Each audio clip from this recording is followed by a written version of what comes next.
Well, hello, hello, hello, and welcome to So What's Your Story? I am LaQuita Parks, your host, and I am so excited to be here. Today has been a day, and if you know, like I know, then you understand that. So today I have a bunch of guests in the room, and I am super excited because we're going to have a great discussion. There is a lot going on in the world, a lot. But before we hop into that, we're talking about education today. We have parents and we have educators as guests today, and we're going to talk about it.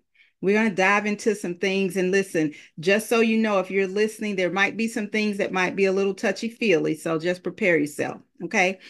So who am I? I am LaQuita Parks, your host. I am the CEO and founder of PayProV Publishing. And PayProV is pain, progress, victory, because I believe without pain, there is no progress. And without progress, there can be no victory. So I help people take their stories from a thought to a realization. So, a little bit about me as far as education is concerned. I worked in the school system for a long time. I used to work at Garden Hills Elementary School in Atlanta, Georgia, APS, for 7 years. And there were some things that I loved about it, and there were some things that I did not like about it. The one thing that I did love about it were the children. I enjoyed the children. I enjoyed watching them progress. I enjoyed seeing the light bulb come on. I enjoyed that. I enjoyed meeting the parents and the parents who were involved. I enjoyed that. What I did not enjoy were the politics. Did not enjoy the politics. And so I am an out of the box type of person, an out of the box thinker. And I remember my last year at Garden Hills, I used to be in the writing to read lab. And if you guys have been in education for a long time, you guys remember the funding for the writing to read lab, they ended the funding. So I used to work in the writing to read lab, teaching children how to write and read on the computer. They ended the funding, and I went into the classroom as a parapro. And my last year there, I worked with the guy who's an older guy, Dr. Egan. He's passed away. And I remember Dr. Egan saying, I don't think you should work you should be a teacher. And I was like, what do you mean? I think I'll be a great teacher. And he said, I know you will be a great teacher, but not in the classroom. And I said, well, what do you mean? He said, because it's too confining. And I didn't have a clue what he meant then. So I ended up leaving the school system because they paired me with a teacher who was just straight crazy. And I'm just being honest. And my personality didn't match her personality. I was going through a divorce and that was too much for me. So I quit the school system and went into corporate America.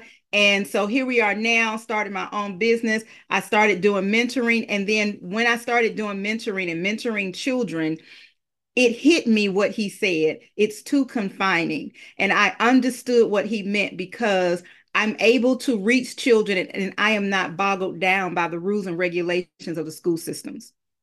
So I'm able to go in and I'm able to reach teachers and reach parents and reach students and make a difference in their lives. And I can do it in my own way. And I've been successful at it. So I'm really, really, really glad I had that opportunity and that experience. I enjoyed education. I think in order to be a publisher and do what I do and help people take their stories from a thought to a realization, you have to have some type of knowledge with people and know how to deal with people and help them through their processes. So that's enough about me. And I want to get to it. I want to introduce my guests. I want you guys to introduce yourselves, tell who you are, if you're in education, what part of education, how long you've been in education, and then we'll dive into the conversation. And we're going to start with Stephanie. Hey, girl. Hey. Hello, everyone. It's a wonderful evening. My name is Stephanie Conley. I have been in education for 22 years. For the previous 21, I was in schools, and this year I have ventured out on my own with my own educational consulting business, called SL Conley Consulting. And so I'm really excited to be here. Thank you so much, Stephanie. We'll get back to you. I love that. I love that. And congratulations. Thank you. Robin, introduce yourself. Hello, everyone. My name is Robin Pates. teacher by profession. Started teaching back in 2000 from California. Moved here to Georgia in 2003 and quit the public school in 2013. I quit. Part of the reason why I worked here in Clayton County. I taught third, fourth, and fifth grade. And one of the reasons why I quit was because I had my own children. And I just felt the need to, teach my own. you know, Mhm. I'm responsible for my own first. Absolutely. And so I started a homeschooling venture, the little micro schools. I started that back in 2013. Ooh, And both of my children ended up going to Ron Clark Academy. And so when they went to Ron Clark Academy, I then closed the center because I never like really envisioned myself homeschooling groups of kids, but people kept asking me, can you homeschool my kid? Can you homeschool my, I had a storefront. I probably homeschooled 20 kids over 5 or 6 years. But once both of my kids got into Ron Clark, I just kept tutoring, but I closed down the homeschooling because I had to drive to Atlanta every day, take them to school. And so I still tutor to this day. I tutored two kids before I got on with you guys. I do it virtually.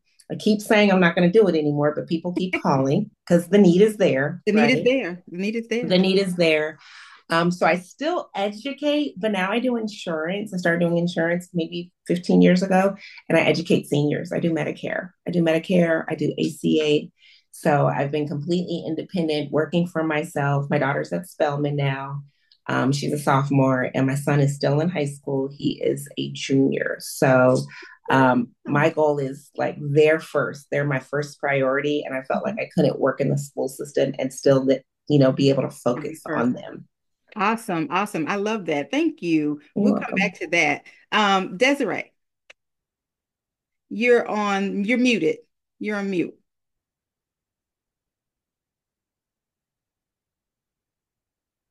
You're on mute. I'm still trying to get this together. It's my There you first go. time. There you go. Okay, I'm sorry. Hi, I'm Desiree Williams. I'm a chef by career and a child care nanny, I guess you could say. And I've been involved in the school system voluntarily for the last 20 years or so.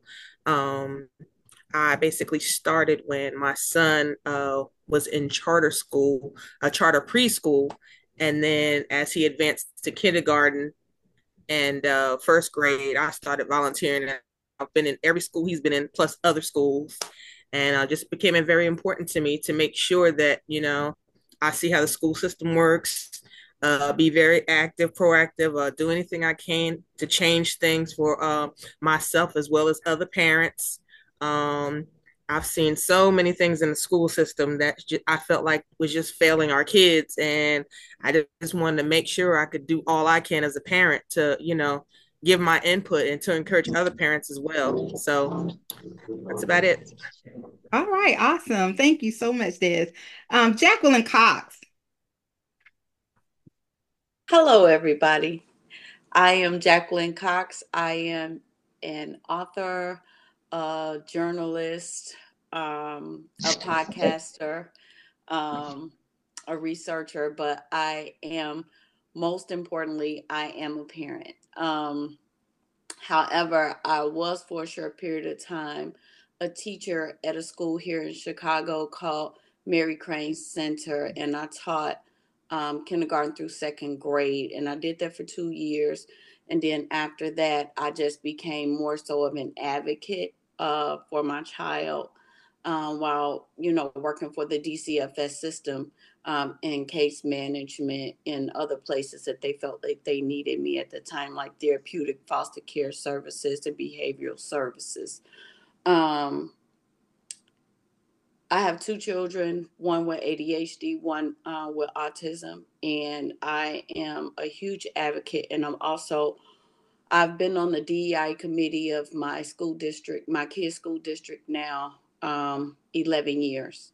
So I really focus more on diversity, equity, and inclusion because our community is so diverse and the children of color do not get the appropriate treatment that I feel that they should. So um, being a product of foster care, I know how that can be.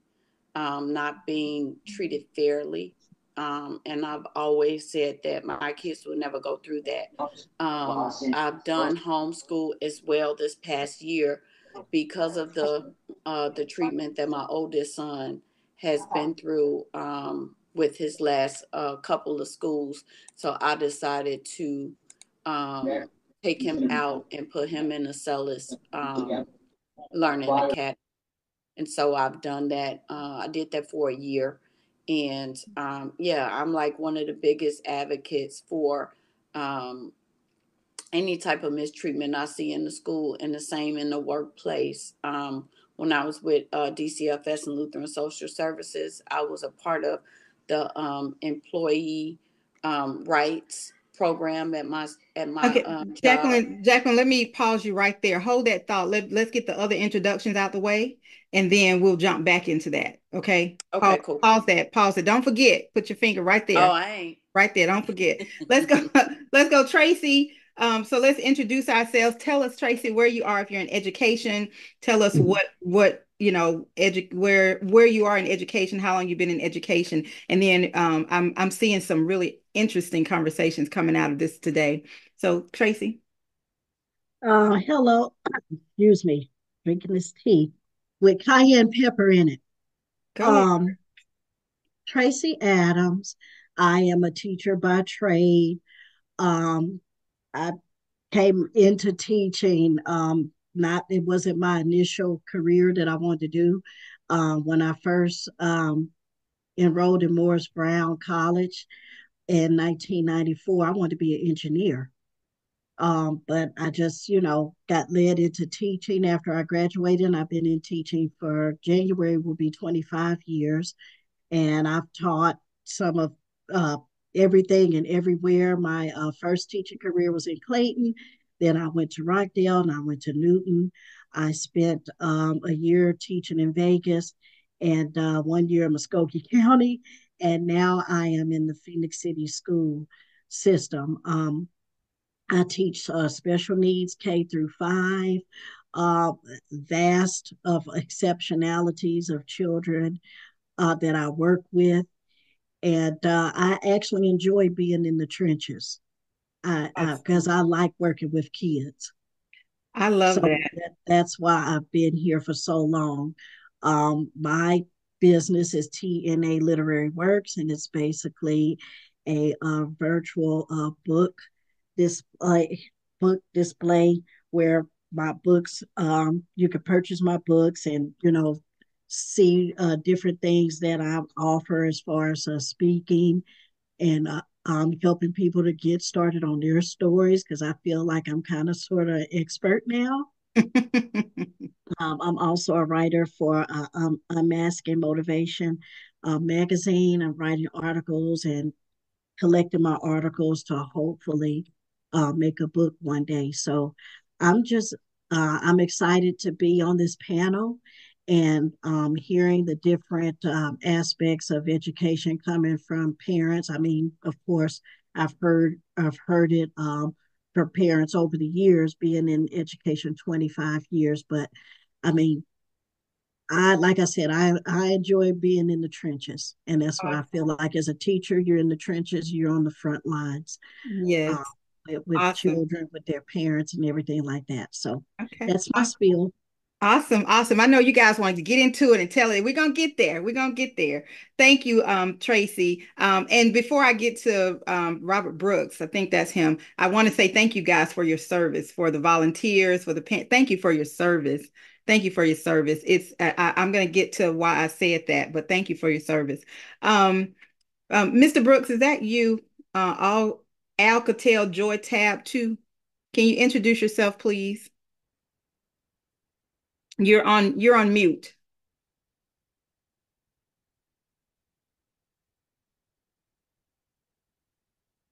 Mr. Brooks, are you there? Okay, I don't know if he went to sleep. Okay, we'll go to you, Evelyn. Evelyn, please introduce yourself and tell us who you are, and if you're in education, tell us how long you've been in education.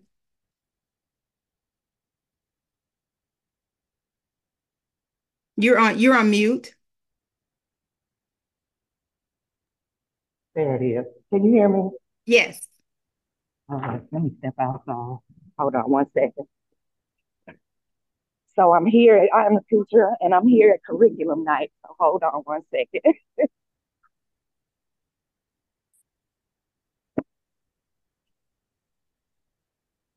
All right. Greetings, everyone. I Hi. am Evelyn Fitzgerald.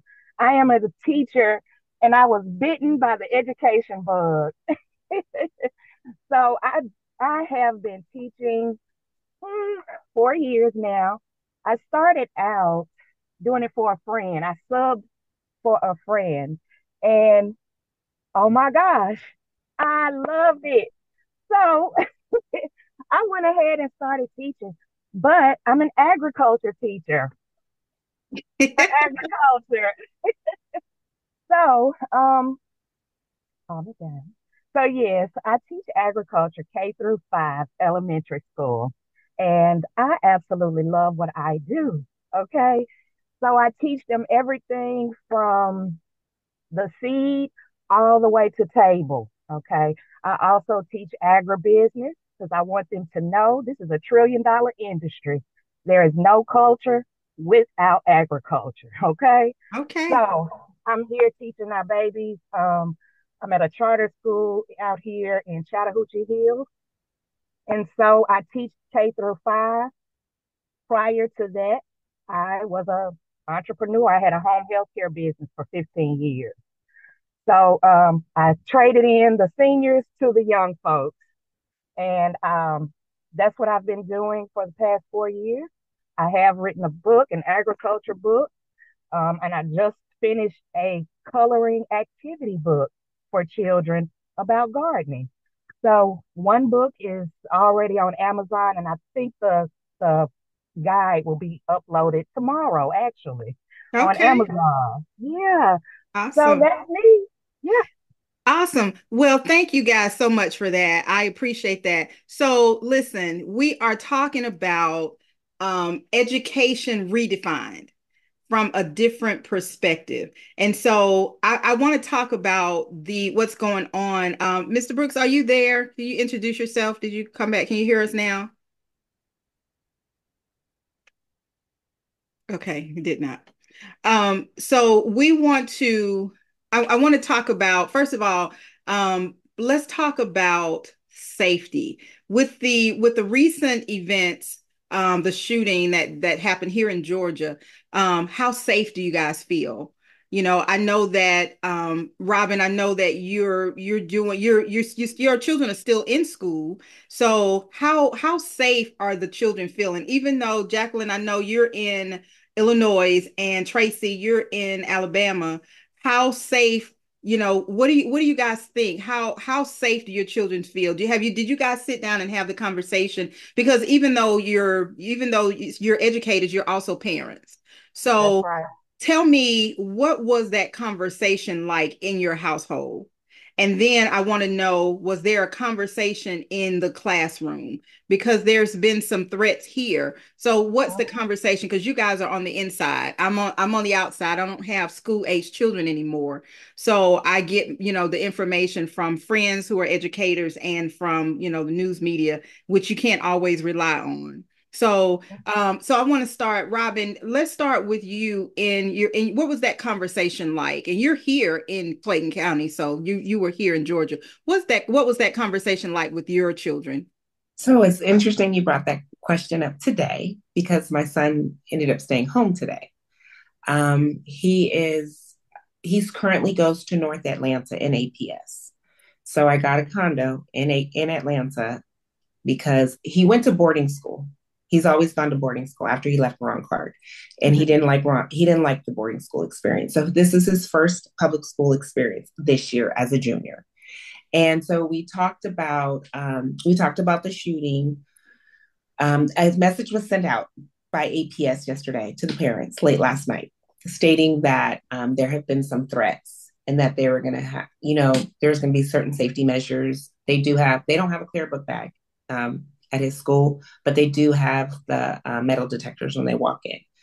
And so we talked about it. And today, when he got on the bus, because he's in Atlanta, he's like, Mom, he texts me. He's like, nobody's on the bus today. And I'm like, what do you mean? And he's like, there's only like 5 kids on the bus and everyone's scared. That's what he said. He's like, everyone's scared. He did go to school and he ended up Ubering back home. That was our experience. So we talked about it. I try to go the faith way and God and not living in fear. And I don't know the full picture because he didn't stay at school for very long, but we did talk about the situation and he happens to have a doctor's appointment tomorrow. So he's not going to school tomorrow while the school can kind of figure it out. But I know for him, it's eye opening for him because he's never been to public school. And then now this is his first experience, right? And so even if he's not scared, it's just the fact that when he did get to the school, he said people were crying. I don't know how serious the threats were. We just got a general message from the school that stated because of threats, we're going to heighten the security. Oh, wow. And so, it's interesting. And we've talked about it and we've talked about, doors being locked and like when you see something, how would you handle the situation and not running and hiding? And it's unfortunate that we've had to have those conversations. Wow. And I'm going to ask you, Jacqueline, I know you're in Illinois, but you have two young boys in school. But I want to ask a question too, Jacqueline. I'm going to let you answer, but I want to ask the question. My tongue's tied. Do you guys feel like, because you said there was basically a blanket statement issued from the school. Do you guys feel like, and I saw some, I'm in the same group in the Clayton County moms and dads, and people were posting the letters. And it really wasn't a lot of information. It seemed like it was a duplicated letter and the school names were just changed. So do you guys feel like, and answer this after Jacqueline, but do you guys feel like there's enough communication from the school or not enough communication? So Jacqueline, what kind of conversations do you have with your boys? I know Jaden was homeschooled for a while and then, he's back in school, but he's in high school now, right? Jaden is in 8th grade. And he's in middle school, last year of middle school, right? Mm-hmm. Okay. So how And is that Marcus is in conversation? 3rd grade. So Marvis is in 3rd grade. Jaden is in 8th grade. The conversations that we have, God bless me with a husband, a military husband. So, he's always, from birth until now, always made sure that he's equipped our family with strategies and exit strategies. And before, when we do the open house in the beginning of the school year, he walks around the whole school. He needs to see every exit, how they prepare, what's their plan, what's their strategies, anything dealing with students bringing firearms or open a firearm in the school, anything like that. So he probes the school, he probes with the security to make sure that everything is okay. But we still have those conversations at home where if something were to happen, um, do we still allow our kids to go? I know that here in Illinois, I can't speak for everybody, but your kids get 5 mental health days that are automatically excused absences for their mental health. So we make sure that we reserve them as much as we can. But if something were to come up like that, we're definitely taking a day because we are faith based beyond, right? Like we are the ones that we oil our kids. We pray before we leave out. We pray in the car. They say their scriptures before they go to school. But I think that as parents, it is our duty to protect our kids and not just feel like, oh, I'm going to send them anyway because I just need a break. No, if something happens, ours are staying at home. I think the best way to safeguard our children is to make sure that they are protected. And I don't want to be in a situation where if something was to happen, I can't protect my kids. Now, mind you, Jaden is allowed to bring his phone to school. They do not confiscate the phones just in case if it was anything were to happen. But it still takes time for us to get, we can't zoom past stoplights and stop signs. And it takes time for us to get from our house to the school. And I just want to make sure that they are never in that situation. But if they are in that situation, my husband has definitely went over every safety tactic with the school with our kids, and we also make sure that they know to text us, to call us. If my third grader feels like he's in any type of danger, he knows he has a watch. Hit that watch button. Call mom, call dad on his watch. Those type of things that we invest in, because we don't want to be in a situation where we can't help our kids. I like that you said those are types of things that we invest in.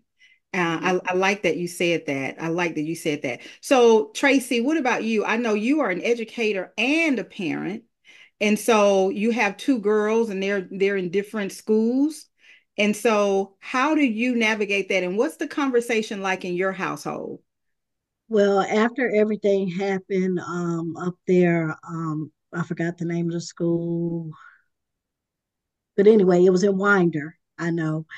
And my oldest daughter and I had a conversation on the way to school afterwards.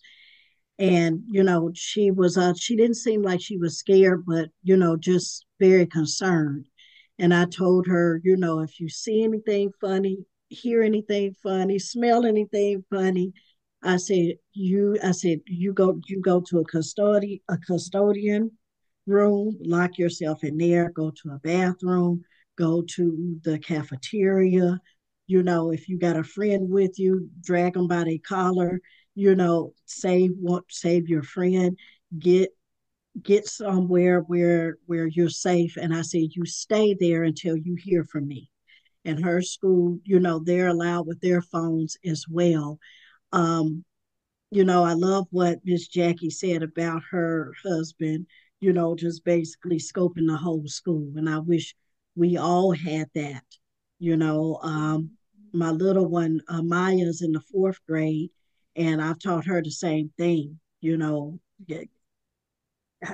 Just run and hide is all I can say. Hmm.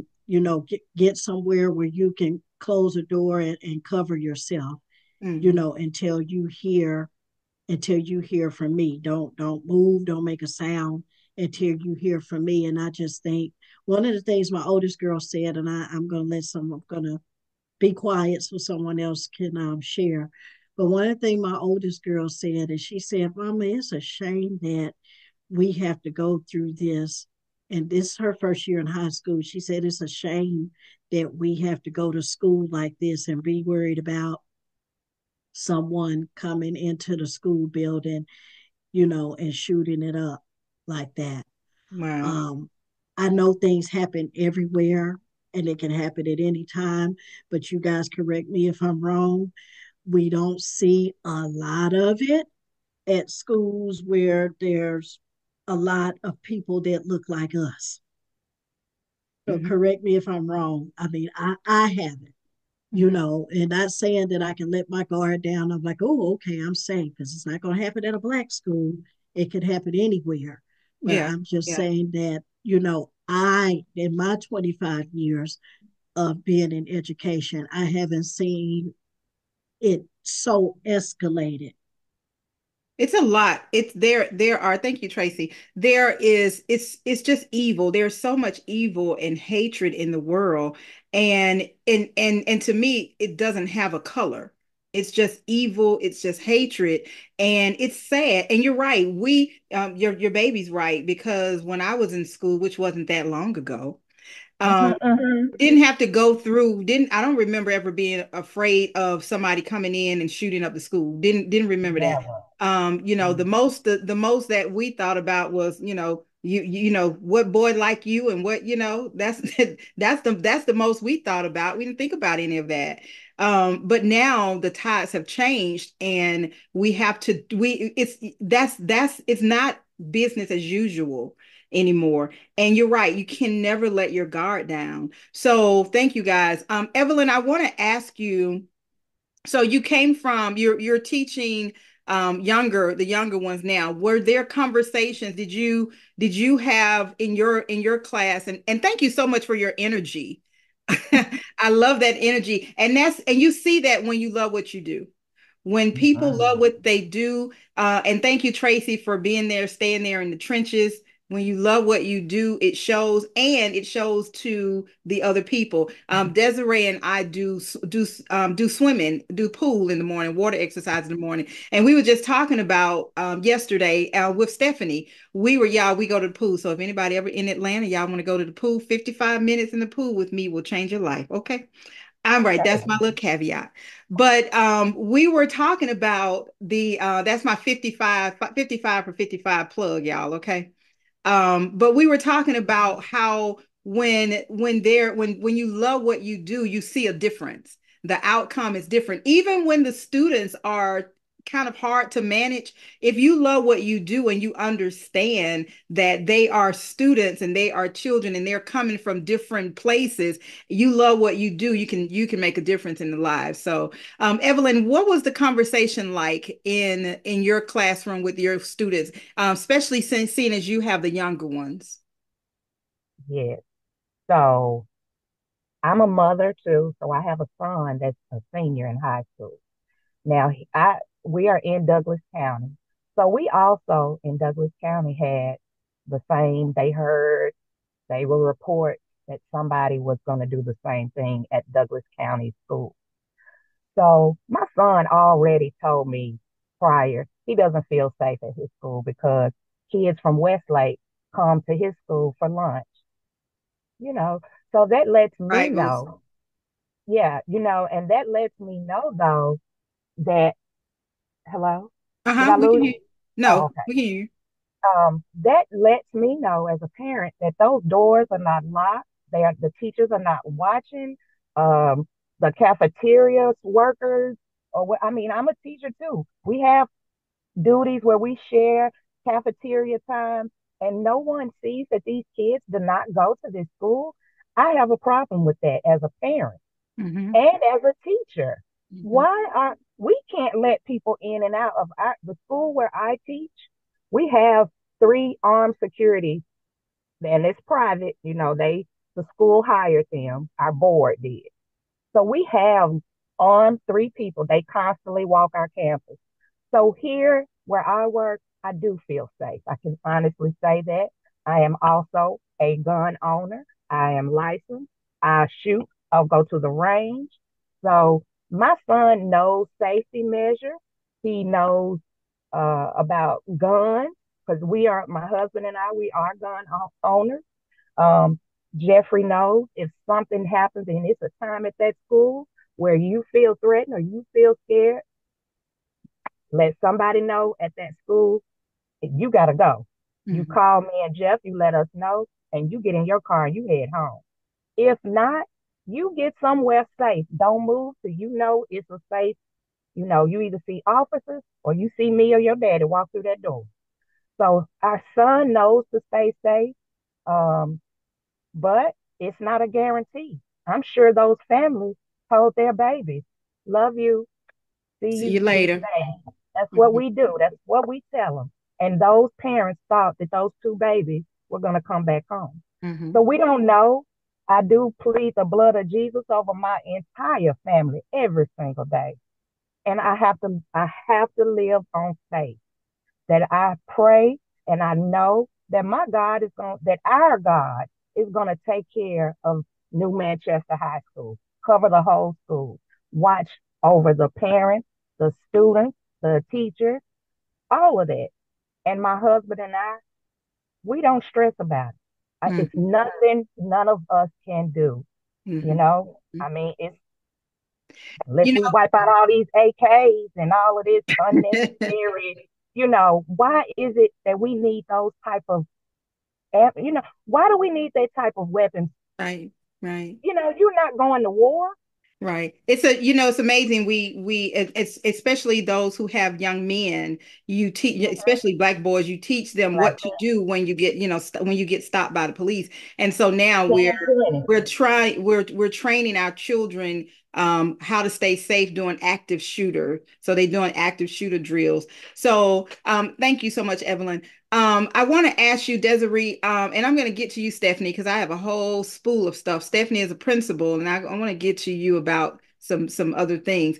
But Desiree, you were military, and so Yes. your son is now military. Hmm. So when you see things like an active shooter in a school, and we don't know until after the fact that it's a child, and it's usually just like that. It's usually children. So from a military standpoint, and you have your son who is new to the military, what's your stance on it? How do you feel about that? So especially having volunteered in the school system for 20 years. What do you think? What's your stance on it? It's it's really scary. I mean, I'm sure it is for everybody, but I think about that all the time because actually twice in two different schools during my 20 years as a parent volunteer, we've had incidents. Matter of fact, another one just occurred. It was a bomb the day after this current school shooting in where was it? Winder County? Hmm. Winder.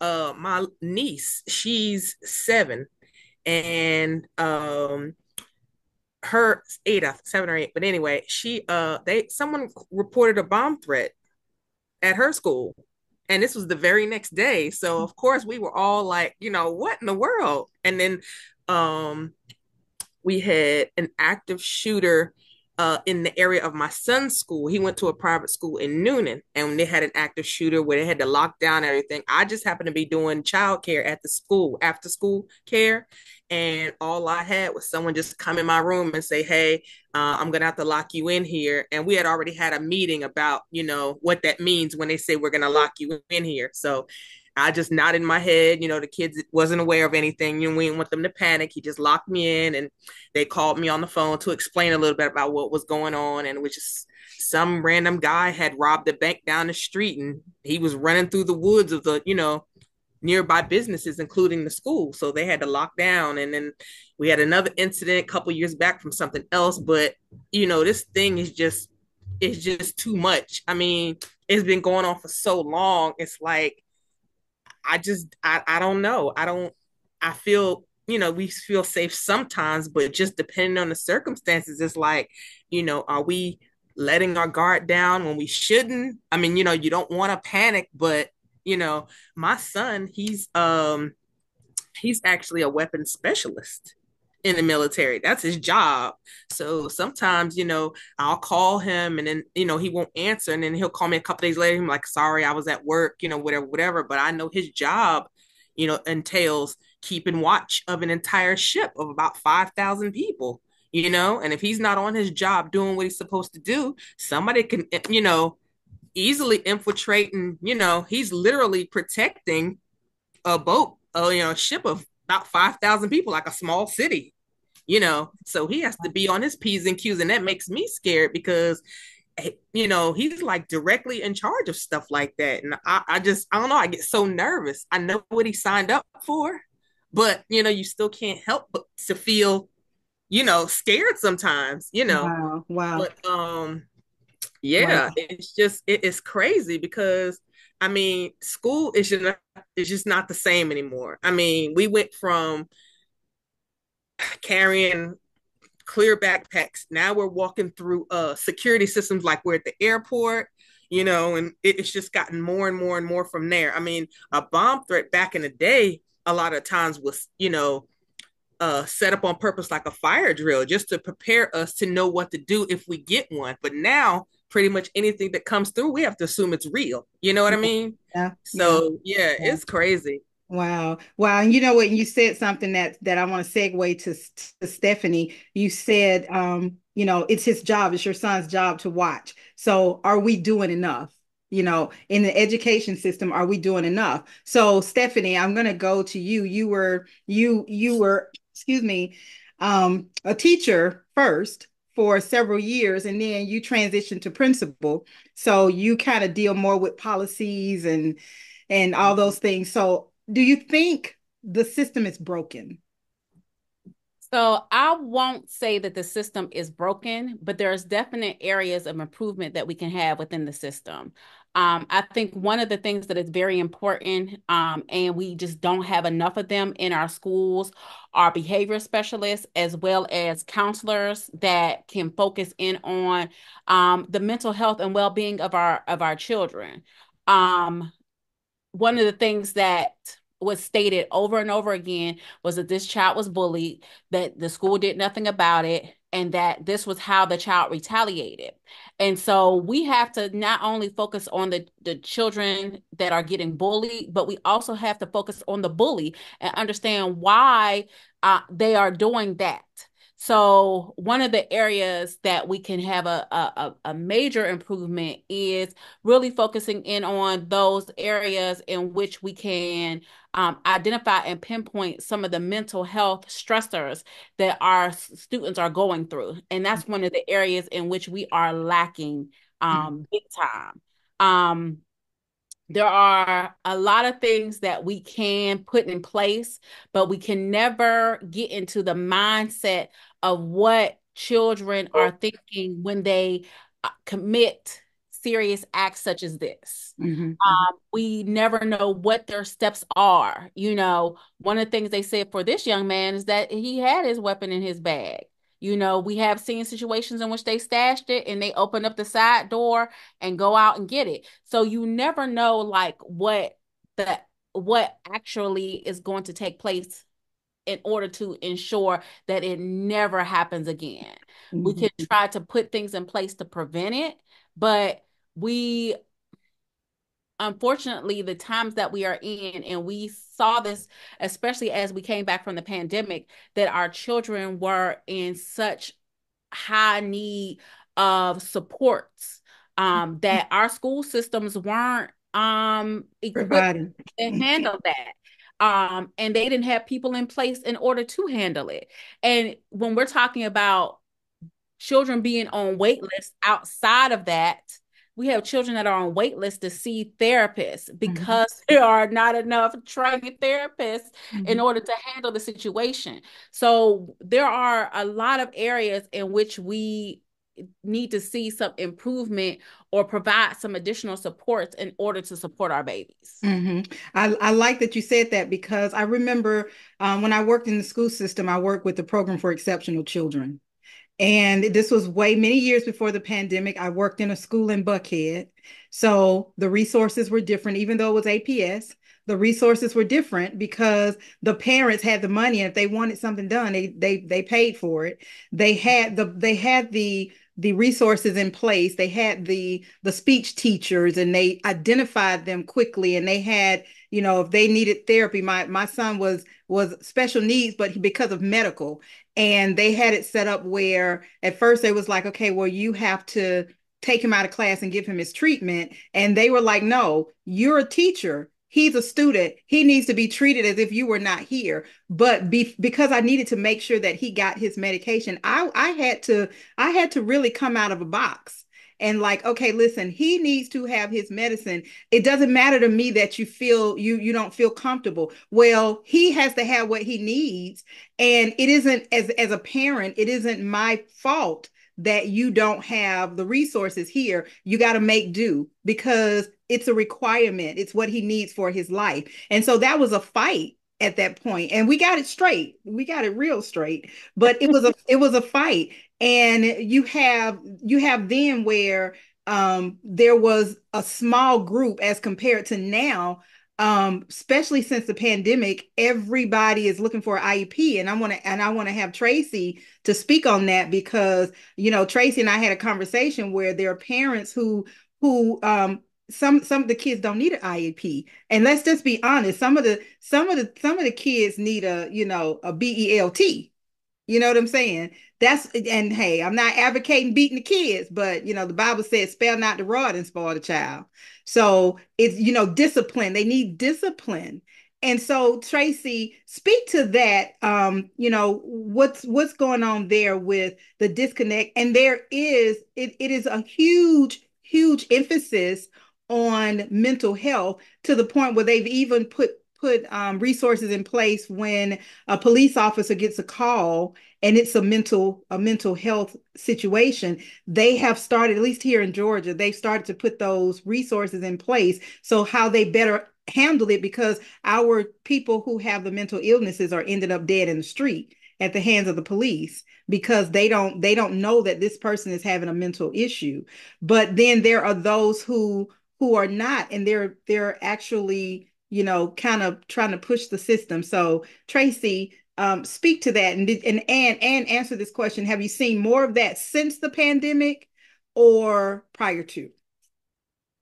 Seen more of parents The wanting. Yes.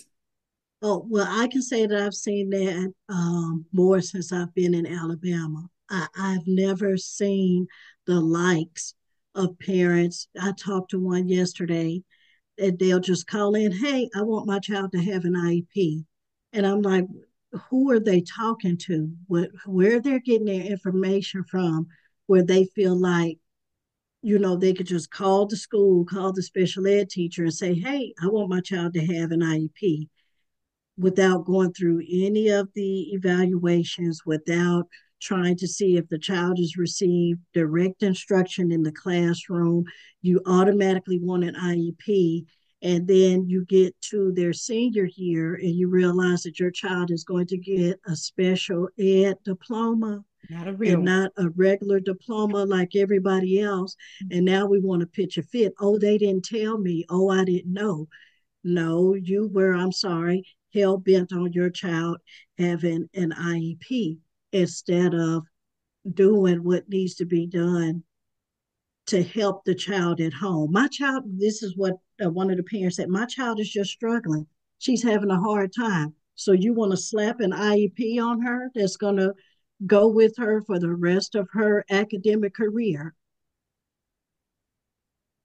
I mean, like today, my teacher, Mighty's team, we call her Mighty Mouse. Maya's teacher, she did not do well on her social studies quiz. And she said, well, I'm going to allow her to retake it. So that's like me as a parent. Well, my child need an IEP because she didn't pass the social studies test. Mm-hmm. I know it sounds ridiculous, but this is what I hear on the regular. Mm. And my special ed caseload is at right now it's at 37. I'm serving 37 students. Wow. And my segments are 30 minutes. So you're rounding up your group of kids and you're trying to get them settled. By the time you do that, you barely have 15 minutes to provide the academic services that they need. And you study got parents coming in, I want an IEP, I want an IEP. And I want to tell them I can't, because of the politics. I want to tell them so bad, sure, you can have an IEP, but just know that your child is only going to get about 15 to 20 minutes of academic services because I got 38 children on my caseload. And that's the low number. Last year I had 47. And the Wow. cap that special ed teachers are supposed to have on their caseload is 20. So I'm Wow. at double. So Wow. I don't, and they want to talk about compliance and, oh, we need to be in compliance and make sure everybody has an IEP and that the eligibility is current and everything like that. We want to be in compliance. And I go to work comfortable every day because they were first out of line when they put almost 50 kids on my caseload. So Woo. they can't come to me and say anything. Well, Adams, you're out of compliance. No, you're out of compliance Mm-hmm. because I'm nearly 30 children over Over, what over. the state of Alabama says I'm supposed to have. So let's fix that. And then we can come together and fix the other things that you say that I'm out of compliance on. And so here we have a it's a double-edged sword, because you're over the limit that you can sufficiently Sir. serve a Mm-hmm. child, and so they're not getting the service that they need, and you're overworked. And so Mm-hmm. and from that standpoint, Stephanie, it's like, okay, is the system broken? Well, there are a lot of things that need to be done. And so I want to go to Jacqueline, because I know, I remember a couple of years back, Jacqueline, you were going through the whole gamut of the IEP stuff, and it wasn't anything pretty, and you were a parent who fought. And so you have the parents, Tracy, who are, hey, my kid need an IEP, because they definitely talking to somebody, because somebody has said, well, just call them and tell them you need an IEP, like it's just Exactly, that simple. exactly right. And And then, then, and I'm gonna say this, and Jackie, you could go ahead. I'm gonna say this. I have 3 students on my caseload who do not have any academic goal. They have behavior and social emotional goals. I'm Mm-hmm. sorry, but I am not trained nor certified in behavior specialist or social or emotional. wow, right back to You what you know, said, Stephanie. brilliant kids, brilliant. One of them, I told him today, boy, you could be a history teacher. He, letter for letter, detailed, told us all about Pearl Harbor, Hiroshima, the Arizona ship being attacked. He told us from timeline to timeline, but because he had behavior, if he doesn't get what he wants, he'll go off, run out of the classroom, and slam the door. And I'm supposed to service that. So, right quick, Jacqueline, we'll get you right quick. And Stephanie, if you can, for those who don't know what an IEP is, can you go ahead and Kevin just asked that. Evelyn, if you could mute yourself, please. I know you're driving.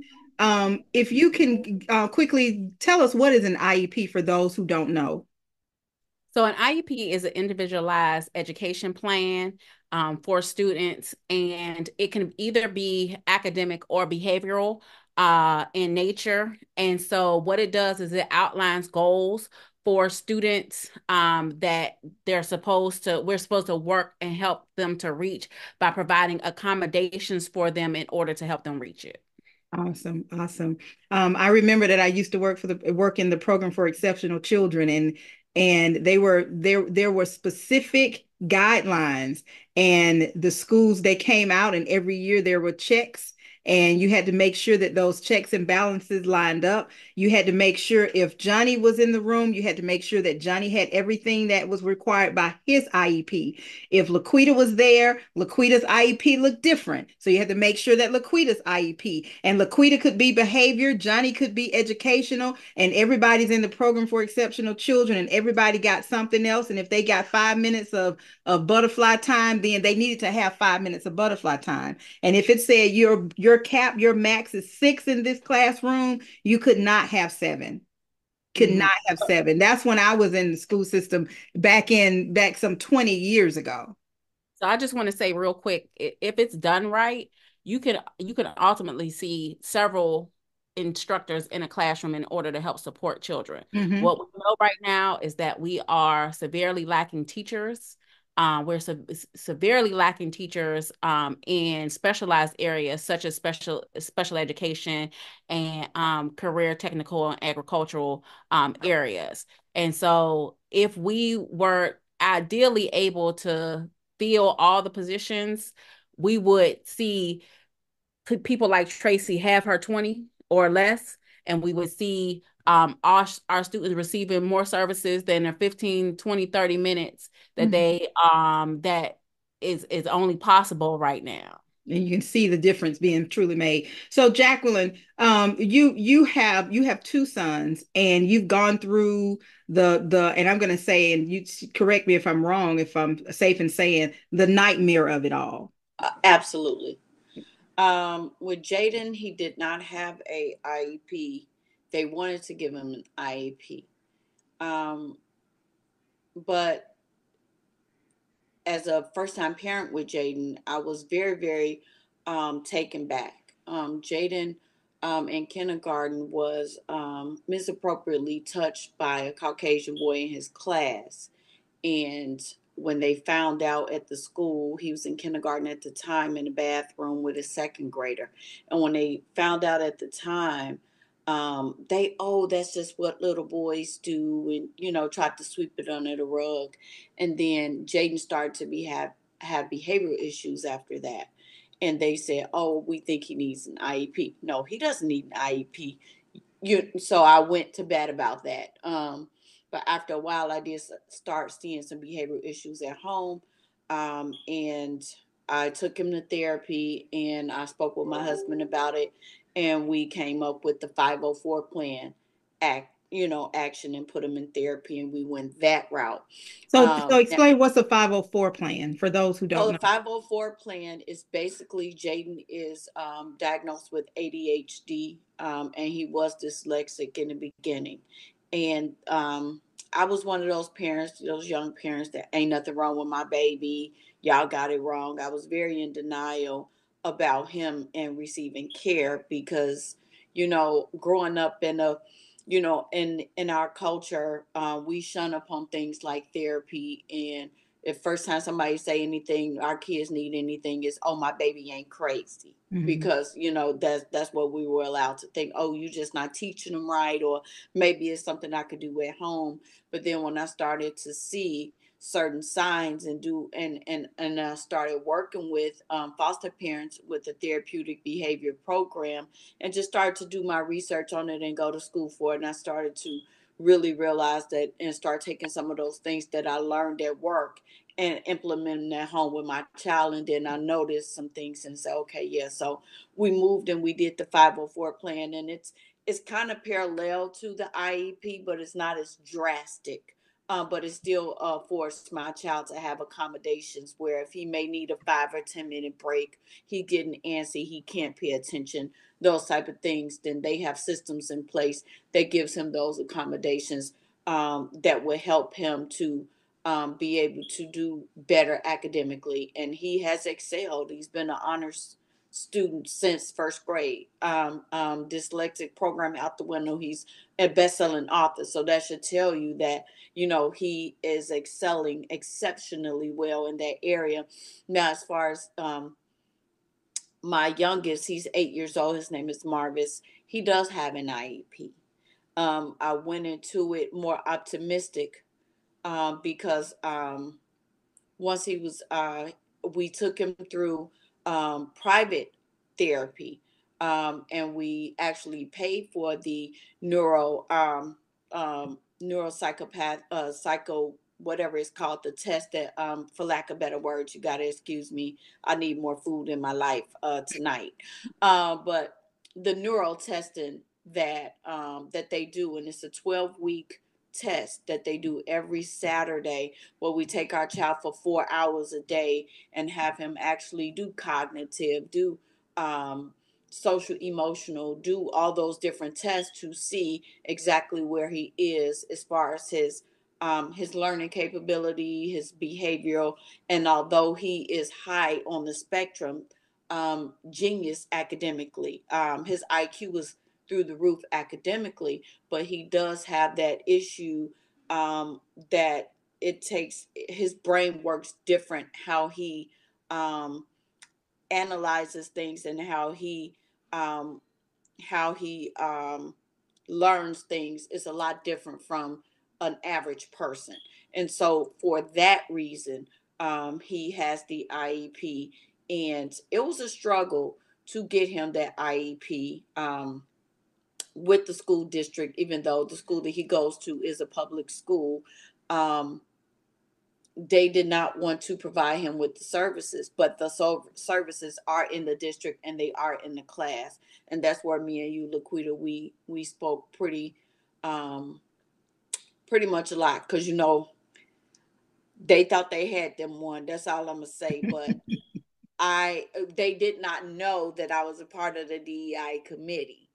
Um, they knew me as Jacqueline Cox, but my maiden name was first used when I joined the DEI committee, and I never changed that name over. So they did not know that Jacqueline Smith was actually Jacqueline Cox.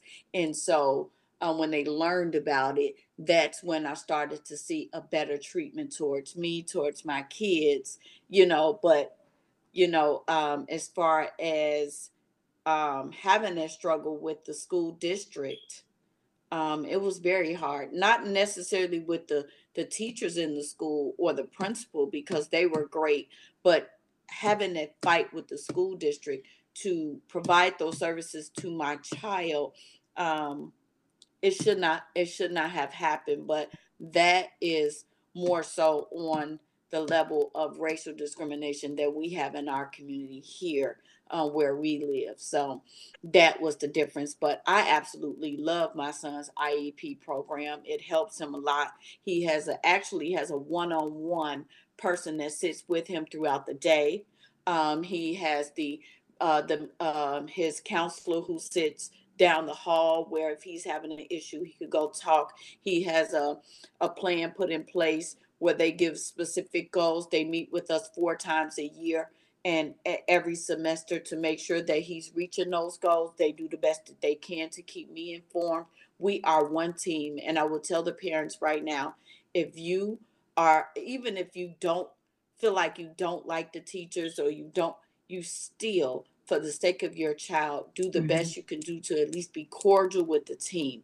Because if you are not working on the team with the team, and you do not have um, a camaraderie with your kids' teachers, with the principal, with the counselors, with the spec teachers, the SP Ed teachers, or those type of things, your child will not thrive, because they will go at the end. They be like, "Oh, I ain't got time to be dealing with this person's parent or this and that." They do those things behind closed doors. So we have to make sure that we are not necessarily kissing nobody's tail, because we're not going to do that, but we cannot be problematic either. I started off as a problematic parent, and now I am a team playing parent, because I know and I see that that is effective, and it works for the betterment of my child. You know what? I appreciate that you said that. It is Desiree, why is it illegal for teachers to advise parents that their child may need mental help? And that's a good question. But Jacqueline, thank you for that, because um you bring up a valid point that I want to transition to. And Desiree, we're going to ask that question, but I want to transition to Robin, because Robin, you started out in the school system as a teacher, and then you went and started doing your homeschooling your children, and then working with other students, and then now tutoring. How was it different? Was it a different experience when it was homeschool versus um working in the school system? What was that experience like? And what was the success rate of the students? Were they more apt to learn and to listen? And how did that work out for you? What I will say is kids are the same. You know, if it's public, if it's private, if it's homeschool, kids are the same. Um, what was different is the control that I had when I was homeschooling. You know, I had to jack some little boys up. You know, they came to me thinking that they could do what they did in public school. And their parents gave me the permission. It was like the one room schoolhouse back in the days when, you know, you have 10, 15 kids. I'm meeting each one at their level and telling them we're not going to be playing any of these games. And now, you know, looking back 5 years, I have one student, he just got accepted to Morehouse. He just started. You know, my daughter's at Spelman. Like all of the kids that I homeschooled, they're doing exceptionally well. But they came to me, their stories were very similar to the parents that we hear tonight. Like public school is just not working. My child needs an IEP. They're getting bullied. They're getting picked on. And so they looked to me in terms of finding a different option for their children. But the kids are the same.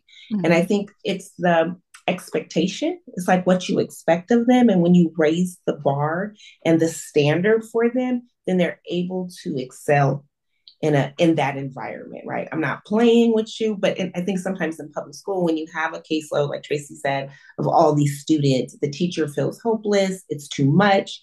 And so, and also I don't have the bureaucracy and you got to be teaching this standard or you got to do this. Like I'm meeting kids where they're at, you know, and that makes a very, very big difference because it builds the kids' confidence when you're meeting them where they're at. The kids that I tutor now, I'm meeting the boy I met with today. He's in 5th grade and he's reading on a kindergarten level, you know, but I'm meeting him one-on-one.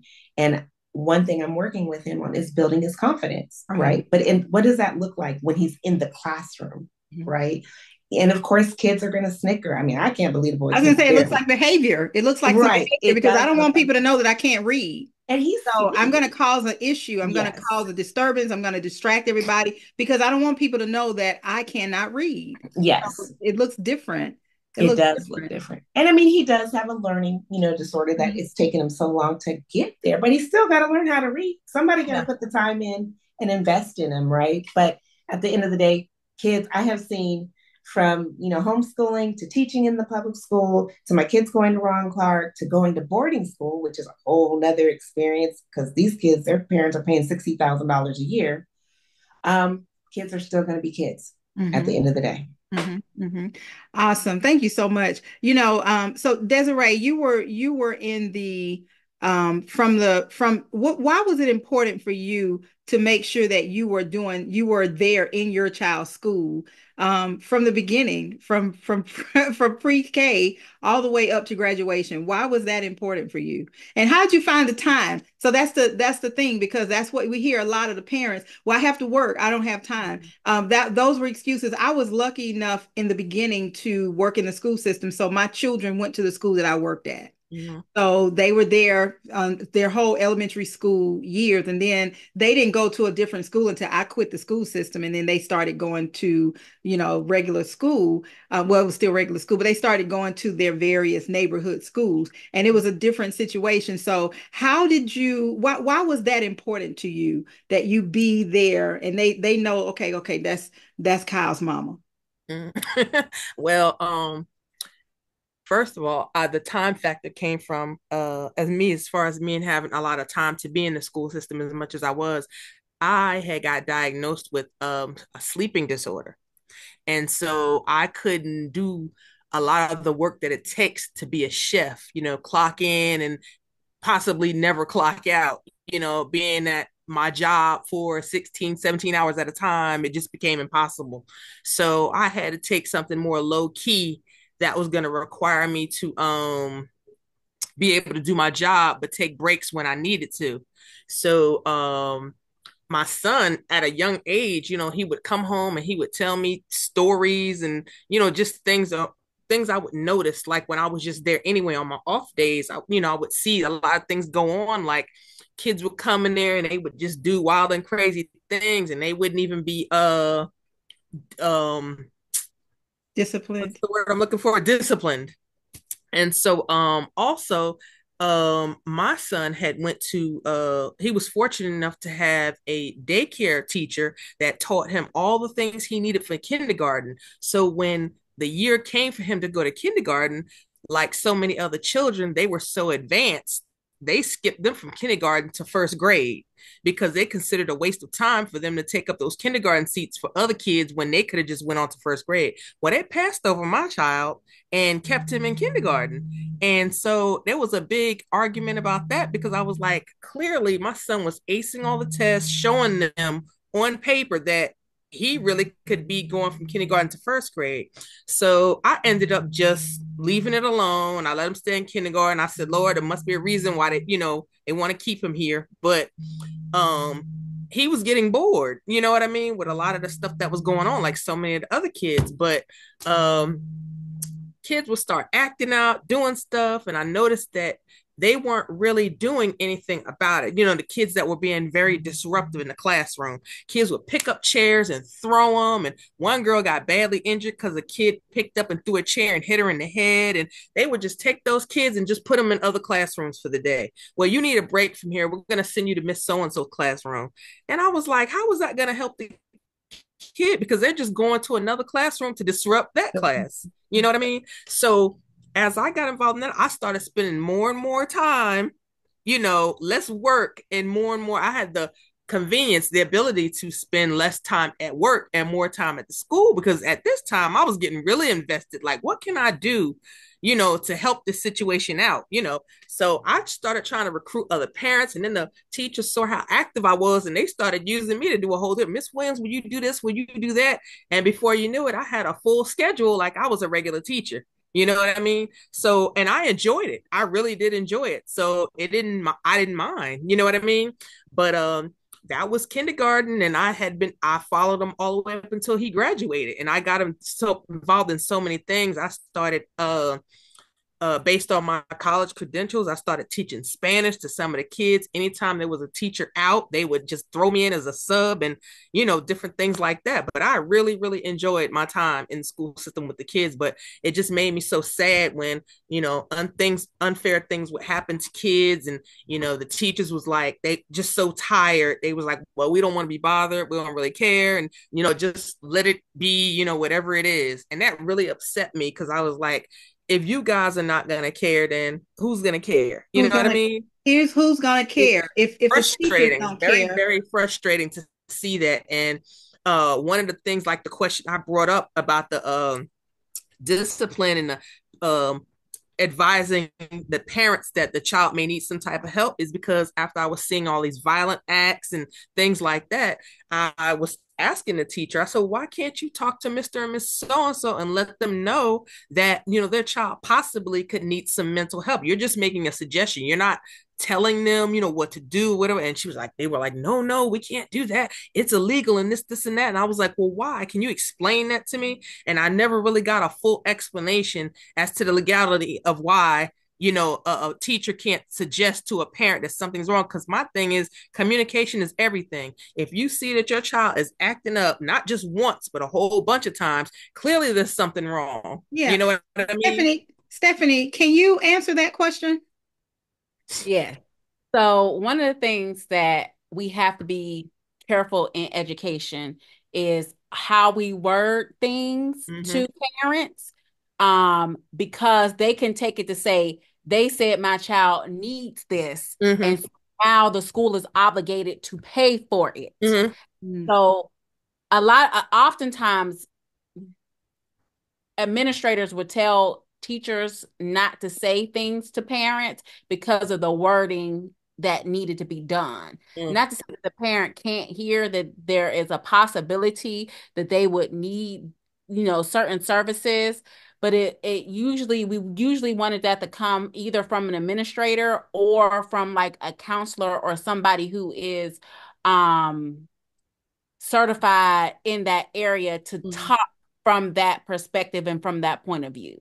So it's not that we can't tell them, the schools can't tell them. It's just that how the protocol and the process and the road to telling them is going to look a little bit different, to ensure that we are in compliance with the policies that are in place. It's Mm-hmm. kind of like my doctor can observe something, but she can't diagnose it. So she has to send me to my rheumatologist for my Mm-hmm.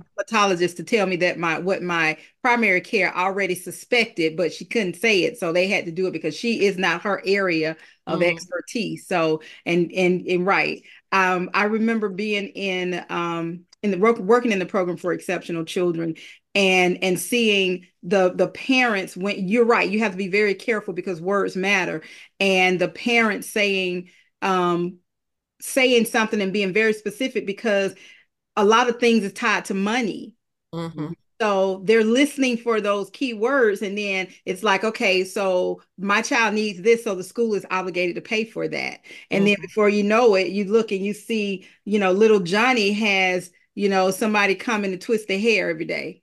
You know, I'm being extreme, but that's not far from it. So I want to ask, and you know what, guys, it's the time just goes by so fast. I want to ask everybody this question. So we're talking about education redefined. So how do we redefine it? We redefine it in everybody has their own way or their own thought process of what should be how things should be handled.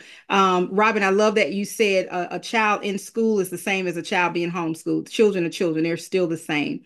Um, so, from a different perspective, if there is something in education that you would change, this question is for everybody. So, I'm going to give everybody about 2 minutes to answer this question. If there was anything in the school system, in the scope of education that you would change, what would it be? What would that thing be? Something that would be beneficial? Because sometimes we go through and we think, what would be beneficial for my child?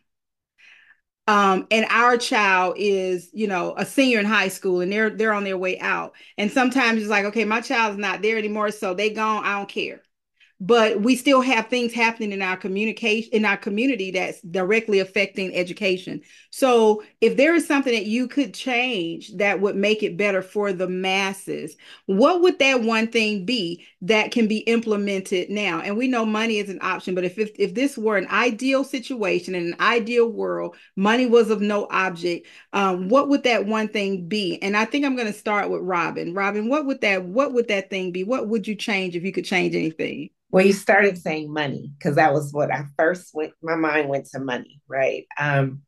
Justin, I tell my son this all the time. He was in kindergarten the year I quit teaching. I was making $60,000 a year the year I quit, and that was in 2013.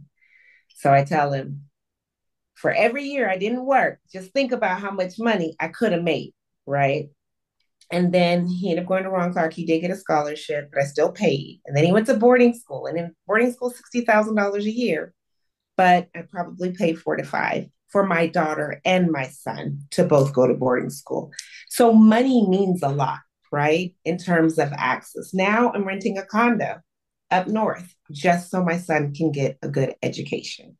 Mhm. And so I think that if we put, I've paid taxes for my house for 20 years, but my kids don't go to school here, right? So if the money could follow them, I think kids were more options. It would give parents more options. I'm from California. Homeschool parents in California get paid to homeschool their kids, Mhm. right? But here in Georgia, that's not such a thing. And so I think that if we put the money with it, I think it gives parents more access, more options, so that they can do what's best for their kids. And having, like Desiree said, like I can't really work and be pouring into my own children on top of it, right? So I think that's the starting point to start seeing some difference because we're funding these public schools left and right, and we know that a lot of them are not doing the job. Right. But they keep giving them that daily money for showing up, even though our kids are not learning. And so I think Based that's a on the starting head, point. based on the head count. Yep. Jackal, let me go to you. What would you change? What would that one thing be? You know what? I totally agree with what Robin said. Definitely make sure that the money that goes into the pot and um, what's supposed to be given is given to the exact things that's in the plan. That's one thing. So a strict eye on the budget, but also um, that stigma of the teachers I'm gonna get paid anyway. I'm 35 years old and I've had teachers tell me that from kindergarten all the way up until I graduated college. It doesn't matter if one kid show up or 20 kids show up. So I think it's just more so of the teacher's attitude towards their job and towards the parents. A lot of times, and me being a former teacher as well, I feel like I could speak on this. A lot of times the teachers are there and they enter schools that are in an urban community just so they can get their tuition paid off for free or whatever it is and get it waived, and then they go teach at different schools and then they leave our kids behind. So I feel like if the teachers would not take offense like to a parent like me who's very active, very engaged, and want to work with you and want to be transparent with you. Don't be insulted if I email you and ask you a question about the agenda or the for lack of better terms, the curriculum, or how is this supposed to go? What's going to happen if this? Why my kid is not getting this accommodation? And you automatically take offense, and then you get on defense, and then you bite at me, and then that makes me feel like I can't ask a question about my own child's education, because Now at the that end child, of now the your child's a target. now my child is absolutely a target, and you don't want to have anything to do with me as a parent. But then they say, oh, well, the parents don't want to be active. Well, for the parents who do, who are very active, who are very concerned, and who is trying to work with you on a constant basis, um, just just if you want to teach, teach because you want to teach. Don't teach for the paycheck. Hmm.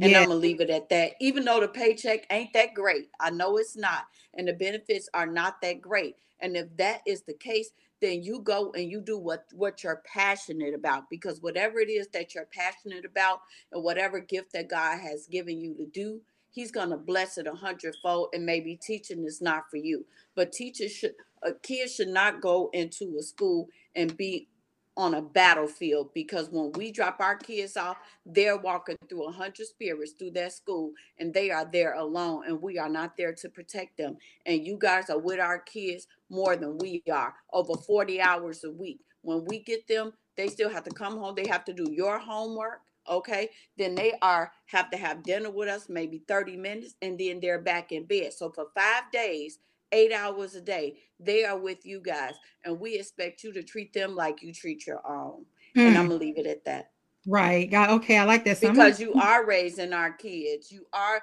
whether you want it to be or not, you are babysitters. You are in charge of our kids' lives and our kids' futures. And if you are not going to take accountability for that, and if you are not going to take it serious, it's not the job for you.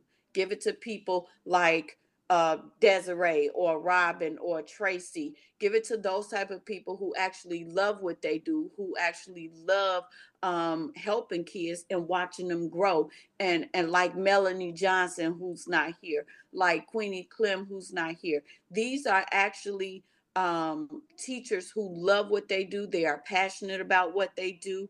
Like Miss Stephanie Conley, who knows every single thing you want to know. She know it tonight. So these are people who actually care about the kids. But for the teachers who don't, it's not the job for you. I don't feel safe with my kids with you. I will take my kids out in a second. And Miss LaQuita Parks, no, I don't care about stability when it comes to my kids. I care about safety, and I care about who cares about mine. And if you can't do it, I will bring them home and do it myself. yeah, absolutely. Absolutely. Desiree, thank you, Jacqueline. Desiree, what one thing would you change? You're muted. Yeah, that's hard because I heard the whole thing about the money, of course. So I'm not gonna repeat that because I totally agree with everything everybody said. But another aspect would be the parents being involved. You know what I mean? I did not, and I still do not see enough parents being involved. And then when they are involved, it's only because something has gone wrong. You know what I mean? We need to be there when things are going great. We need to support these teachers more. We need to support these kids more, these principals. Let them know that, hey, I know your job is hard. I have one at home. You got 25 of them in your classroom that are acting all the same way. So I feel like if these teachers were supported more, whether it's financial or emotional, that would make them feel better as well, because they're humans too. You know what I mean?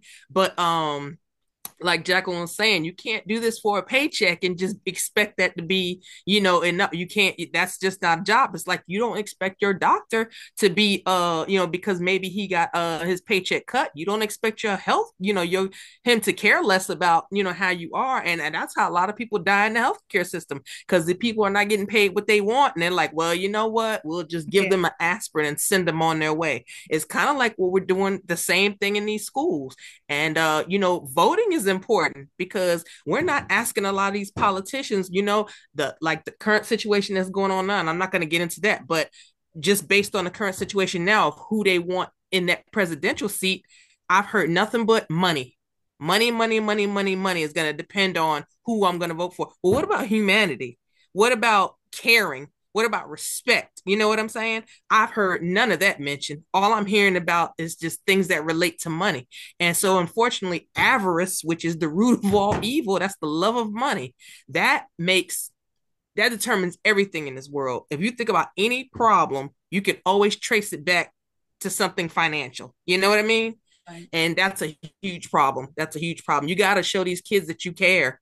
No matter what, you got to show them that you care. Some of these kids that I've actually been with in the classrooms, especially some of the troubled ones who get in trouble every single day, I pull them to the side and say, hey, look, what's going on with you? What do you need? Why are you acting like this? What's going on?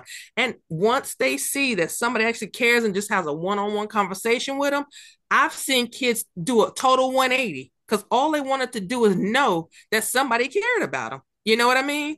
And then, kids are looking at them or parents are looking at them like, well, what happened? Why did little Johnny stop? He doesn't really act on that. He just wanted somebody to talk to. You know what I mean? But a lot of people won't even take that time.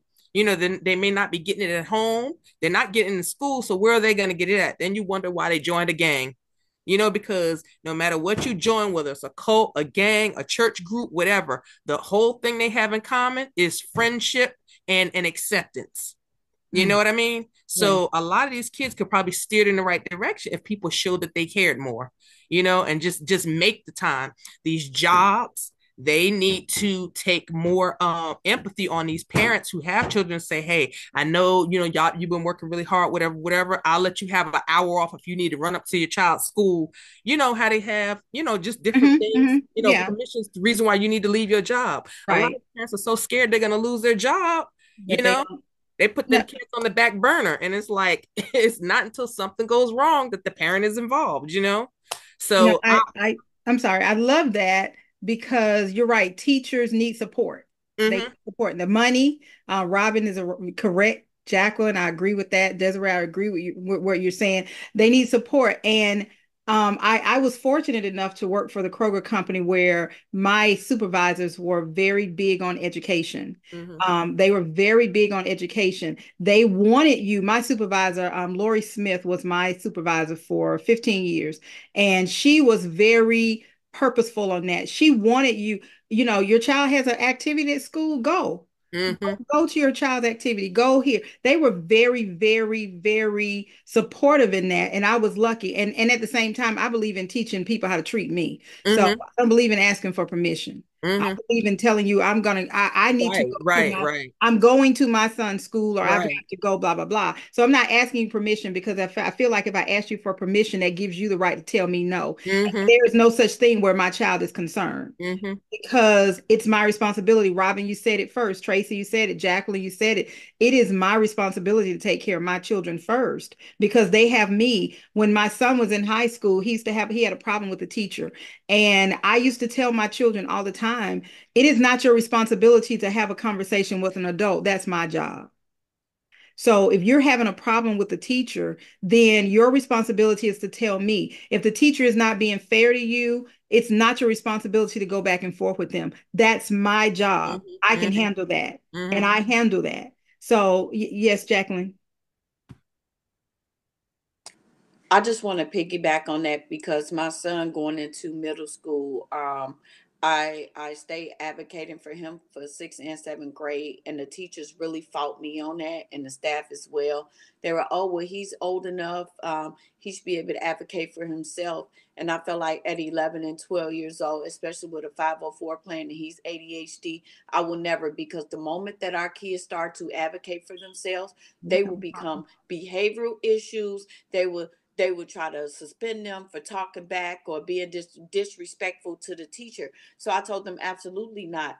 At 11, 12, even 13 years old, if my son has an issue with you as an adult, I will address you as an adult. And I'm not going to hear anything about, oh, well, he should be able to advocate for himself. No, that's what he has a mom for. That's what he has a Absolutely. dad for. Absolutely. So Absolutely. absolutely Absolutely. advocate for your kids. You have to. Absolutely. Thank you. Tracy, what one thing would you change? Education, as an educator and a parent, what would you change in the education system?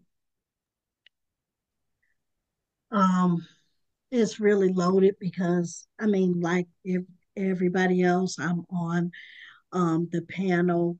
I'm on both sides of the coin as a mother and as a parent. I'm going to speak as a parent first, and I think it's just reiterating what Miss Jacqueline has said. And I'm going to say it this way: I don't put the sole responsibility of my kids being educated on the teacher. I Absolutely. believe that education starts At home. at home. Okay. When my children, both of them, learned how to read fluently at 3, where they weren't in school, I taught them how to read. I taught them letters and sounds. I taught them blending. I taught them, those first sets of sight words that they needed. When Maya went to kindergarten, were in the middle of the pandemic. And her kindergarten teacher said, I don't know what you did with her at home, but she has surpassed all of the kindergarten sight words. She's on the first grade sight word list. By the end of kindergarten, she was reading on the second grade level. That was what I did at home. You know, I don't, like Miss Jackie said, they're at school more than they are at home. So I'm working. I'm not in the classroom to see what the teacher's teaching, how the teacher's teaching, and all of that. They bring their work home, and I mean, they have the blessing of having a mother as a teacher, so I can look at their work and see what needs to be done and how, they need to be taught, and different strategies and things like that. But I'm not going to put that sole responsibility on a teacher like you're going to educate my child, you're going to teach my child, you're going to do this with my child. I Now I'm flipping over to the teacher side. You have that one child, or maybe you have 2 or 3 children at home that you're responsible for. Not only do I have my 2 or 3 children, my 2 girls that I'm responsible for, but I'm responsible for another 40, 38 children. So, now I'm going to pose a question. How do you expect me to give specialized instruction and treatment of your child out of the 40? So what's the, if you could Where change any of that, everybody is what would that happy, be? What would where the the change parent be? is happy, where the admin is happy, where the child is happy and don't feel like they're being, neglected or under attack. Mm-hmm. Mm-hmm. So what would you do to change? What would the one thing you do what change would you make? For me, I think that parents and teachers, and I try to do this even now, try to build that bond and that relationship where we're not at each other's necks. Working Where together. the kid needs to see that we're on the same page, because Mhm. your child sees that, your mama is barking at the teacher, and and um if I get in trouble, I know my mama's going to come up there and get that teacher straight. And Then I'm barking at the teacher as a child because I see my mama do it because my mama gonna side with me. What did she do to you? exactly right, exactly right. So at that point, am I still supposed to be extra sugary sweet? My mother, blessed the dead, told me all the time, you are so professional. You're more professional than I am. She said I couldn't do it. I would lose my job, because I'm not going to allow a child to come and be disrespectful, to an adult, or to the teachers at the school. You're there to learn. They are there to teach you. If you know more than them, then you don't need to be there. I like that because there are a lot of students. I remember and Stephanie, I'm coming to you. I say the best for last because I have I know you got some stuff. One of my sister used to work at the school system, and she used to be, and I think Robin, you talked about those duties, having the duties where somebody's on door duty, somebody's on late duty, and she was on late duty when the kids would come to school late and they had to get a pass to get in class because they were late. And some of the stories she would hear, and this was elementary school. And some of the students would come and she was like, "Why are you late?" Well, me and my brother was at the jail last night. My mom and her boyfriend got busted. Or my mama kept me up all night because her and her boyfriend was fighting. And so these are real things that these kids are coming to school with. So imagine that's one imagine 10 in one class. So they haven't slept, they're going through all this, and then they it's a keg, it's a powder keg. So and then you don't see the parents until, I think you said it, Robin, you said it, Desiree, all y'all said it, until there is a problem. And when there is a problem, you get a lot of times the parents come, especially in the public school system. It's a little different in the private sector, but the parents come and they want to know, first of all, my child don't act like that at home. I'm surprised because my child don't act like that at home, and where they get that from, and not my child. And so then you have a situation where the parent is not an ally, so the parents and the teachers are sparring. And like you said, Tracy, the student sees that and they know, okay, well, I can go in and treat my teacher any kind of way because I know my mom or my parents gonna side with me, and I'm not gonna get in any trouble with it. So I like that. So it needs to be communication and work together as a team. So Stephanie, what's the one thing that you would change? And we have about 3 minutes to talk about how things are a little different from the public school sector, because you came from a middle school, Clayton County, Riverdale Middle School for Yep, 16 yep, yep. years. And then you principal a charter school, so a whole different dynamic. And Kevin asked a question: what is the training like for new teachers, or are they giving them adequate training, or they say, hey, we got some new teachers, we short of staff here, get them in there and you learn as you go. So talk about that, Stephanie. All right. So I'll start with the latter in terms of new teacher orientation. We can take teachers through new teacher orientation. You can come from the background of having educational training to be an educator. You can come from the private sector and transition into education, but nothing prepares you for when you set foot in that classroom and you have to encounter 20, 25, 30, 35 children that are looking at you, and you have to be prepared to educate them. Nothing prepares you for that. Now, one of the things that is super important, and this doesn't go with my list, but mentorship, of having teachers that are seasoned, teachers not only that are seasoned, but do their job well. Supporting new teachers is vitally important. So the mentorship program within schools, within districts, is one of the basic fundamentals that is really going to help new teachers grow and grow in a way that is going to be supportive of the overall mission and vision of the school district. The thing that I would like to see happen in school systems that is fundamentally going to change the way that we do education is about the relationships and building back of community within schools.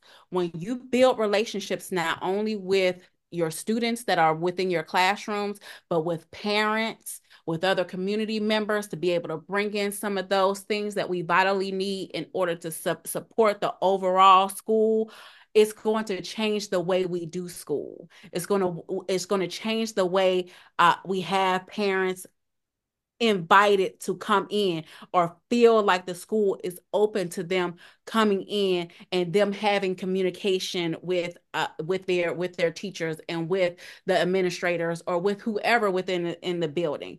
One of the things that was very important at our charter school was for our parents to have a number that they can get in contact with the teacher. Not saying that the teacher is going to respond to you at 11 o'clock at night, 10 o'clock at night, 9 o'clock at night, but there is another way besides emailing a teacher that you can get in contact with the teacher for your child. And that helped to once again broaden and build out the community and build out relationships. We had a phenomenal parent liaison that not only was she based in a way that made it open for the parents to want to contact her, but it showed that the relationship that she had with them transcended over within the teachers, within the classrooms, and with the administrators. So one of the things that is so important is that relationships matter.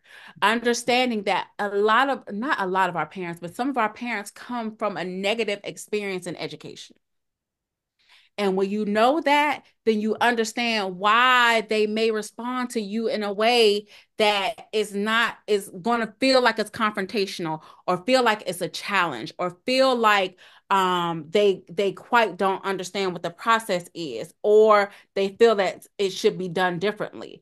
And so being able to have that open communication and understand that I have your child's best interest at heart, that I know every last child in my building, I have a relationship, they can come and have a conversation with me as a principal, that I have an open door policy for both my parents, my students, my staff. It's so important to helping to run a building and run the community of the building in a different way. Wow. Wow. Wow. Listen, I thank you. Stephanie, thank you so much for that. Tracy, thank you so much for everything that you do. Oh my goodness. Desiree, thank you so much for everything. Jacqueline Cox, thank you so much, so much. And Robin, thank you so much, so much, so much. Listen, and yes, Tracy, if anybody on here is interested, if you're an educator, if you're a teacher, Tracy is doing an anthology for teachers, the 5 W's. And connect with her or connect with me, and I can connect you with her if you're interested in being a part of this anthology for education. Listen, guys, earlier today, I said thank you for your service. And you guys hit it on the nail. You guys hit the nail with the hammer, because what you do is so important. Stephanie and Desiree and I and Jacqueline and I have talked about that before. How many of you remember that teacher that made a difference in your life? How many of you remember the teacher that you loved and you talked about all the time and you cried in the summertime because you didn't get a chance to see her? How many of you? And then how many of you remember that teacher that was mean to you? And that teacher who was always picking on you and probably said you wasn't going to amount to anything. Teachers make a difference in our lives and in the lives of our children. So for that, I tell you, thank you for your service. Thank you for staying in the trenches, Tracy. Stephanie, thank you for not only just being a source of education and a resource, but of love and compassion and seeing the children as individuals and they have a heart. That's like, as a Christian, I have to see everybody's soul. So everybody has a soul, which means everybody, there's hope for everybody. So Kevin Vaughn, thank you so much for, we went way past our time, but thank you so much for your patience and for producing this show. Listen, guys, I believe that 100% of everybody living and dead has a story. And as educators, as parents, and even as parents, we're educators, right? We all have a story. And so you guys, if you're listening to this show, you've heard just a snippet of these stories. So what I want you to do, if you're listening to this story, at the end of the story, reach out to these ladies, reach out to Jacqueline Cox. Jacqueline Cox is doing some amazing things. Listen, Linda, reach out to Jacqueline and connect with her and collaborate with her on some of her projects. If you need a chef and you're in the Atlanta area, reach out to Desiree. Man, I mean, she can do some things in the kitchen, okay? Tracy has some books coming out. She has 3, and her baby girl has a book coming out. Reach out to Tracy and connect with her.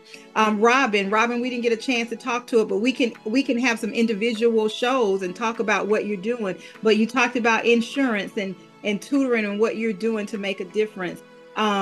Reach out to Robin and connect with her. You need insurance? We all need some insurance, okay?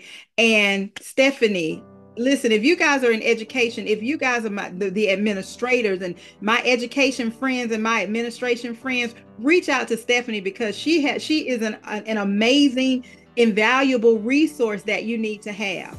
And for those of you who are looking for a platform to connect on, to make sure that you get your message out and it is not convoluted, it is not watered down, reach out to Kevin Vaughn with the MLT Network. If you're Christian based too and you're looking to get your message out, reach out to Kevin Vaughn. And listen, Miss Listen Linda has a podcast show. So each one of you ladies, sign up with Listen Linda, sign up with Jacqueline, and she's in what, 1,500,000 countries.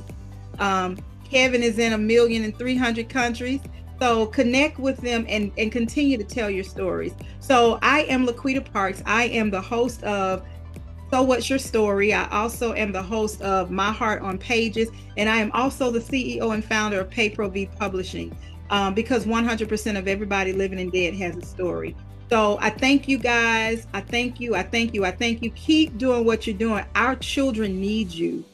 So when you guys start getting a little, start saying, okay, I can't take it anymore, remember your why.